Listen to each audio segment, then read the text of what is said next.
Hi guys, I'm here with Chef Rhodes, owner of Catch Restaurant and the Catch Food Truck. You know, you have so many accolades. Let me just list a few of them. The first African-American chef in North Carolina nominated for a James Beard Award, first African-American chef in North Carolina to compete on a major cooking show. Also, only chef in North Carolina to win the NC Goodness Grows Award for fine dining. And you operate the first African-American catering company to work with Screen Gym Studios in our state. So how does it make you feel knowing that you're making Black history? Well, it's been very gratifying. It's been a lot of work. It's been a lot of support behind the scenes from the community. And so it's really nice to be an ambassador of the community and just kind of do something that I continue to love, which is cooking with food. And you know, when you talk about the community, I have to bring up, you have worked with countless organizations and you've given back to the community. I remember just during Hurricane Florence, where you worked with World Central Kitchen and provided meals. You went out to some of the communities. Talk about what you did with that. Well, you know, in that time of need, it was imperative that we come together as a community and to get some of these folks who needed a hot meal just to take your mind off of the other stresses and fulfill that. And that's what we attempted to do.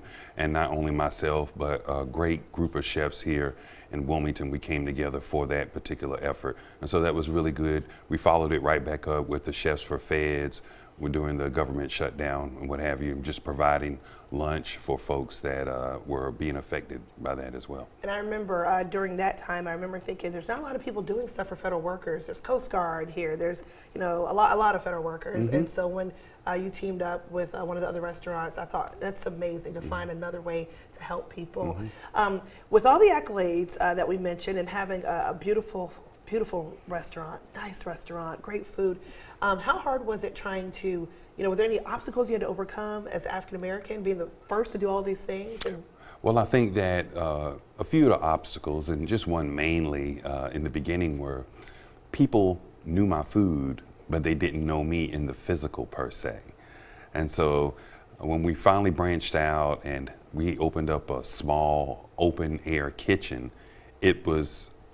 people were blown away, you know, to see this 6'5" Black guy back there cooking and producing this level of food.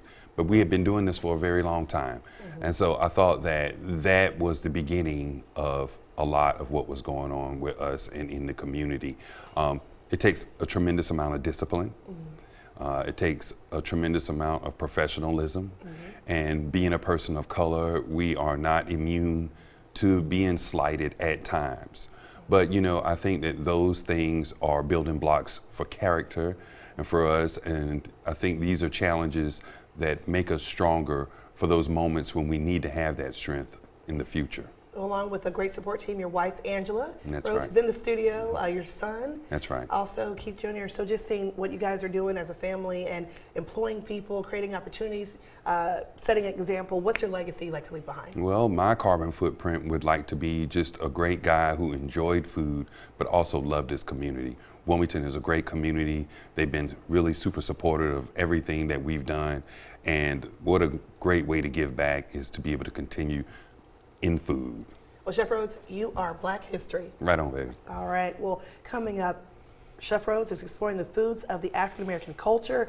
You want to stay tuned for the history behind shrimp and grits, rice grits.